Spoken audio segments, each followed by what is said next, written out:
Islam is my sight. Now I found the light. After those long dark nights, now my world is bright. Islam is my sight. Now my world. Assalamu alaikum wa rahmatullahi wa barakatuh, and welcome to The Straight Path. I'm your host, Faoud Mohamed. Last week we discussed the individual, how does he recognize it's time for marriage, and what are the preparation he needs to make to prepare himself for marriage. And we also discussed the role of the parents and society in helping him recognize this quality of being ready for marriage. Well, on tonight's episode, we'll be discussing the step after that. What's next? Getting married, how to search for that ideal life partner. Well, to help me in this discussion, we have with us Farouk Rizq from Egypt, not married as yet. Abdurrahman Nelson from America, Muslim for 5 years and married for 4 years. And finally, Ismail Howell from the UK, well known on the show. Welcome. Jazakallah khair for being with us. Thank you. Farouk, not married as yet. Yeah. Was it difficult for you in finding that ideal partner? Yeah, because I think to choose the right one is not an easy task, because I decided from the beginning to marry a committed Muslim, a one who to be your key to paradise and to be your mate in paradise, inshallah. But I would like to tell you something, that the culture in Egypt differs from one area to another. In Upper Egypt, for example, people stick to tradition. It is difficult for you, for example, to hang with a girl or to fix a time to meet her. You have to follow the right way, and the right way to make a proposal is through her parents. Yes. So, this is what took place with me. I made my proposal, I consulted my parents. When I became sure that I have found the right person, we have agreed upon their conditions, and alhamdulillah, we are arranging the marriage will take place very soon, inshallah. So how did you know if she was the right person? In fact, I was very keen to select the one who is very committed, with good Islamic background, one who understands your work, one who can obey you, one who pleases you when you look at her, one who remains faithful to you when you are away from her, and to encourage you to be closer to Allah. Yes. This is my main conditions, and I found it, alhamdulillah. First question, did you find her first time? Yeah, alhamdulillah. This is First meeting you found this her? meeting, alhamdulillah. MashaAllah. MashaAllah. Okay, Ismail, I mean, the society back home is a bit different. I mean, what was the situation there with the brothers looking for sisters, and how do they reach to that ideal person? Okay, I mean, if from certain cultures, Pakistani culture, Arab culture, African culture, they have that structure where they go through the parents are looking for them. That's established already. Obviously, then you have the people reverted to Islam, where their parents are not looking for them. You have to get up and look for yourself. Obviously, the first port of call is the masjid. You go to the imam. Normally, they have a list of brothers and they have a list of sisters, and they arrange a meeting between you. Okay, then you go to the masjid, you have a meeting, and that's the normal process. That's like the secondary process. If the parents can't help you, you go to the masjid. Okay, and for you, Abdurrahman, I mean, being a new Muslim in America, there is not a Muslim society there. I mean, how difficult was it for you? Well, alhamdulillah, it was very easy for me. MashaAllah. I think in June, I was new in the community, and I had 2 brothers who I became very close to. And I told them, I said, you know, I'm interested in getting married. And they only know me for about a month, but I spent a lot of time with them. So they came to know me quite well in that short amount of time, alhamdulillah. And they started looking for who would match, who would be suitable for what I'm looking for. And alhamdulillah, the person that they recommended, alhamdulillah, is the person I ended up marrying, alhamdulillah. It all took for me about 2 months, I believe. Alhamdulillah. First meeting as well? First meeting. Oh. SubhanAllah, the first meeting, I was really scared, you know. I was with the brother who helped arrange everything. And when I went to their house, they agreed and everything to get married right there, the first meeting. And so I was a bit taken aback. I was thinking, you know, this is fast. But alhamdulillah, I'd been praying Salat Istikhara. And other than being nervous, alhamdulillah, everything went fine, alhamdulillah. Okay, I mean, do you find a tradition now, I mean, amongst the youth now? Is this the only, because, I mean, the internet is sold by the youth in terms of finding spouses as well. I mean, okay, if someone goes to the masjid and he doesn't find his partner, what does he do? Then there's obviously many internet sites. People go there. I can't remember them by name, but there's many sites where you go, register your name, you can choose a partner, then you can contact them by email. But obviously this is not the Islamic way because there's no wali involved. Basically, you speaking to another sister across the world, whatever. Then there are even some things called speed dating, where basically, then again, I think it comes out, there's a situation where people are not finding the right spouse for themselves. Maybe the parents are looking for someone who they don't particularly want. So they then take it upon themselves to find their partner using different ways. Okay, we have our guest on the telephone, and she's part of the Straight Path as well, Sister Naima Roberts. And she's the editor of Sisters Magazine, a magazine which is distributed worldwide, and she's the editor of the book From Your Sister's Lip. Assalamu alaikum, Sister Naima, and welcome to the Straight Path. Wa alaikum salam wa rahmatullahi wa barakatuh. Jazakallah khairan. Okay, Sister, we're discussing the qualities of an ideal partner. I mean, what are some of the things sisters look for? Well, I think that the topic today is one that is very, very important because, as you know, for sisters, the Prophet ﷺ said that the husband is your Jannah, your Jahannam. So the kind of man that you marry really has a huge impact on what kind of life you will live, whether it will be a happy one or one full of trial and fitna. So I would say that, what people look for differs. But what obviously we know we should look for is deen, firstly. Someone who has a good, sound knowledge of his deen, the authentic deen. Someone who is, inshallah, studying, who has some Islamic knowledge. But also very importantly, someone who puts that knowledge into practice. That's a very, very big thing. And with the outward things and the inward things. So someone with good deen. And then after that, you're looking for good character. Yep. And good character, of course, subhanAllah, it covers so many different angles. And really good character and good deen, these are the things that make life with a particular person easy. And these are the things that make, even when you have trials, if Allah tests you with something, it's the deen and the character of the person that make that trial something that is easy for you to get through together. We're looking for someone who's responsible, someone who can look after his family, who's hardworking, someone who's compassionate, who is, supportive, who is loving, somebody who is in touch with themselves, their own feelings, and wants to share with their wife, who wants to have a friend in the house, not just a slave. They tell them, do this, do that, do this. Yes. And, that's the kind of relationship, because most sisters, they don't want that kind of relationship. Okay, they and want how... someone, And most of the sisters in the West, if you would agree with me, are looking for qualified brothers. And sometimes the practicing brothers are not the qualified brothers. What do you say to this? Well, the thing is, again, subhanAllah, to generalize about Muslims in the West is near nigh impossible because you have all sorts of Muslims. What I would say is, obviously, we all know we should look for deen first. But the brothers who are practicing, make it easy for the practicing women to marry you. Meaning, do your homework, get qualified, get a job, get something behind you. It's not fair to put the sisters in a situation where they're choosing between a jahil brother who has got a house and a job and he's stable, and a brother who's on the deen who has no house, who has no job, doesn't even have a flat, and has got no idea how he's going to look after his family. This is not a fair choice. Thank you very much. I would say, to the brothers, inshallah, step up your game, and mashallah, the sisters will go for you every time, inshallah. Thank you very much for that, Sister Naima. We'll ask you to stay on the line as well. Okay, viewers, we'll continue talking about getting married and that ideal partner for you right after the break. Stay tuned. Islam is my side. Assalamu alaikum wa rahmatullahi wa barakatuh. Welcome back. You're watching The Straight Path. What about that comment the sister just made? Excellent. Putting the sisters to choose between a jahil qualified brother and... No, I mean, definitely the brothers have to raise their game. Unfortunately, there are a lot of complaints from sisters concerning the brothers being lazy.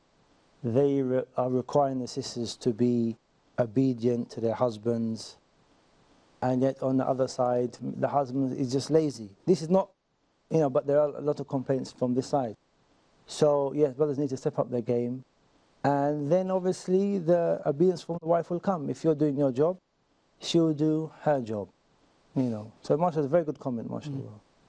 What do you think about it, Abdul You Rahman? know, subhanallah, I can't really say anything about this because when I became Muslim, I had two goals. One was to get married and the other to pursue knowledge. So I didn't have, I was just in college, I didn't have a job. I didn't have all those things that you said, but, so I don't want to sound like a hypocrite, but alhamdulillah, in the end it did work out for me, alhamdulillah. And I was able to go overseas and pursue knowledge and all these things. So maybe my case is an exception. I don't know. Yeah, I don't think, I mean, the point is, it's not that you have to be qualified. The point is Not being lazy. If you've got responsibility, if you're carrying a family, You have to be serious, you know. yes, if Go you're for carrying it. a More family, about the responsibility. yes, it's being serious. Not everyone's going to be a doctor, not everyone's going to be an engineer. But if you step into the role of being a husband and you've got to carry your family, then carry them properly. Right. Don't be lazy. Be a role model. It does go a long way when the brother is, for instance, working. I mean, if somebody's studying and is able to get married, that's great. Yes. But that also adds a lot of strain on the marriage. I Yes. mean, it can. Alhamdulillah, for me, alhamdulillah, it's been very easy. But, for instance, somebody who is working, it does make the marriage easy, for instance. And so, on the last week's show, we spoke about people getting married early, before they've gone to university, before they've got, that particular job. So, in that situation, the person, the brother, has got to be, focused on what he wants to do. I don't want to be too personal with you, Brother Farouk, but was this a condition in which your spouse looked for? Did she look for your qualification and your ability to take care of a household? Yeah, this is a problem that prevents youth from afford to come to marriage because many girls have very, very strict conditions which cannot be fulfilled in many youths And today. that's another point. That's another point. Like what? Give me, what are the conditions? They need, for example, they need to live in a certain area. For example, the spouse must have a prestigious job. He must be a doctor. He must be an engineer or a university professor. Yes. And most importantly, they imitate. And this is the problem with the Egyptian people today. They imitate and they stick to tradition, which has nothing to do, at times has nothing to do with the spirit of Islam. Because Islam is a religion of moderation and simplicity. And that's a very, very good point. The moderation, I mean, yes. If Sister Naima is still there, I mean, how do we balance it out? I mean, the brother is just saying that some sisters have extreme condition. They're strict. You have to live in a certain place. Your house has to be a certain size. You have to be driving this type of car. I mean, what do we say to that as well? I mean, it's up to the sister to request whatever she wants. She may never get it, but she may be looking to get married for 20 years because in that particular society they cannot meet those requirements. So she has sabr. I think this is a problem overall. I mean, I know so many brothers who want to get married, but their conditions are impossible to meet. Yeah, it's from the brother's side as well. It's impossible. I mean, they expect what they see in the movies, but they expect to have like a master's, PhD. I mean, all this stuff that's just... Or they have strange conditions. Yeah. And I tell the brother, ittaqillah, what are you doing, And so they're kind of doing it to themselves. They're doing things that are I mean, unrealistic. there will be those sisters who don't mind living, in a desert, in a tent. Okay, that's suitable for you. Yeah. And there's those sisters who want a certain lifestyle. If you can provide it for her, provide it. If you can't, you have to look elsewhere. And the thing is, and I mean, this is like the importance of the parents, or the importance of their understanding of the deen, of the potential spouse, be it the husband or the wife. Do they have the real understanding of the deen? I mean, there are instances where the Prophet ﷺ would marry a sahabiya would marry one of his sahaba to a sister just by what he has with the Quran. So I mean, where is the level of, and he didn't have anything. He just had his izar. In the hadith it says if you give your izar, you can't cover yourself up, Yes. So this is their level. And this isn't, we sometimes say that's impossible in our times and all this stuff. But like this is the kind of thing that we need to inculcate. We need to develop this kind of understanding of what is marriage, what is the purpose of marriage, what is the reality of marriage. Yes, that is right. And it's, I think, Obviously, some people married for financial stability. Okay, I'm going to give my daughter to this person because my daughter is going to be taken care of very well, a nice car, a nice house, and the deen is secondary. No, but obviously it's a case of... This is a misconception. Yeah. Because the first criterion that people must consider is religion. This is the most important thing. It must come first. Yes. And then the financial state. Yeah, that's the best thing. But I'm saying today, in reality, is people marry because This of is status, due to the fact because that of wealth. people are from And I far don't from want the religion. sisters to feel out as well, because I mean, brothers as well. Some brothers, they do have some extreme conditions for the woman as well. Yeah, that's right. Brothers like to take their rights. Do you understand? But sometimes they go to that extreme. Yes, and it does cause breakdowns of marriage when they request from their wives so much, but then they themselves, they contribute very little. Yeah. And as well, the media as well portray that ideal partner to be someone, and then after marriage, we're not discussing after marriage, but the ideal partner is what is portrayed by the media. She has to dress in a certain way. She has to, I mean, do this, or he has to do this. Flat, Yeah. such. Tonight we're discussing, after recognizing that you want to get married, what's next? Who's the ideal partner for you? What are some of the steps you would take? How can you tell your parents? With us in this segment, we have our special guest, Sheikh Hassan Al-Zabadi, a religious scholar. Assalamu alaikum, Sheikh, and welcome to the Straight Path. It's good to have you again with us. Thanks, Salam. Sheikh, tonight we're discussing who's the ideal partner. I mean, what are some of the qualities men and women have to look for in choosing this partner that would be with them for the rest of their life and in the akhirah as well, inshallah? Inshallah. Bismillah, walhamdulillah, wa salatu wassalamu ala rasulillah. Wa ashhadu an la ilaha illallah wahdahu la sharika lah. Wa ashhadu anna Muhammadan abduhu wa rasuluh. Amma ba'd. Regarding this question or this issue or this subject, how to choose the partner. First of all, the Prophet ﷺ in the authentic hadith has mentioned that clearly, that he put the guidelines for each other, for the man and woman, to how to find the right partner, how to find the right person for the marriage. The authentic hadith, the Prophet ﷺ has said, إذا جاءكم من ترضون دينه وخلقه فزوجوه إلا تفعلوا تكن فتنة في الأرض وفساد كبير. The Prophet ﷺ in this authentic hadith encouraging the parents of the girl, the wife, that whenever the right person or the person who has deen, religion, the characters or the nice qualities, so you should encourage or must encourage to marry him. Otherwise, it will be corruption and trouble in the earth.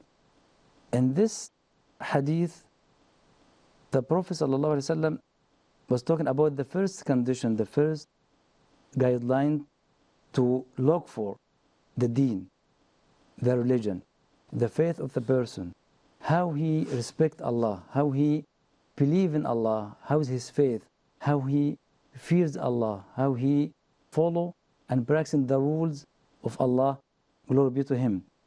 Is he really concerned about the commandments of Allah, or just he doesn't care about anything?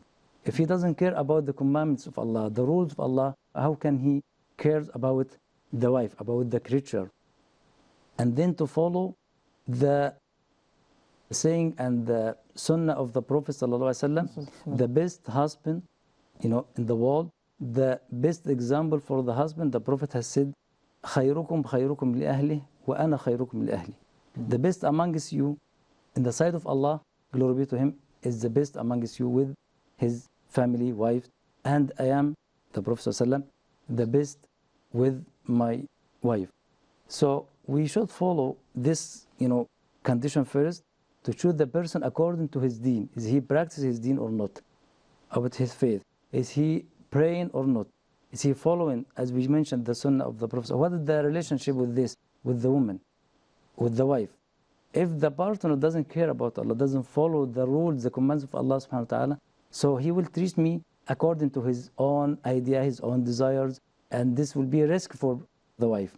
But if he's following the guidelines of Allah, the rules of Allah, the commandments of the Prophet sallallahu alaihi wasallam, then he will should treat me as a wife according to these rules. So this is the right person. This is the first condition. The second condition, how is his treatment, qualities, behavior?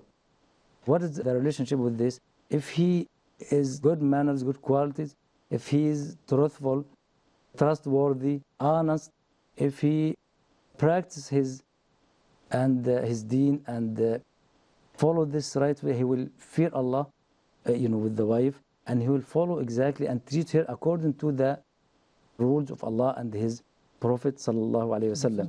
So, if you have this kind of person, you have to get this is the right person for your, daughter or for your, sister.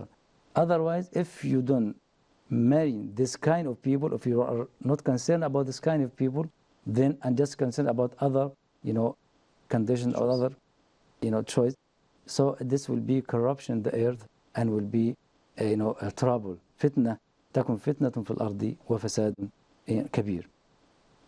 So this, first we have to follow these conditions. This is regarding the husband. But regarding the wife, to choose which kind of wife you are looking for, also the Prophet ﷺ has given us the guidance for that. And we have to follow this way. We couldn't follow our traditions, our customs, our people, our own culture. We couldn't follow this because it's not from the Creator, it's not from the guidance of Allah subhanahu wa ta'ala. So the Prophet in the authentic hadith also has said, تنكح المرأة لأربع لمالها وحسبها ولدينها فاظفر بذات الدين تربت يدك.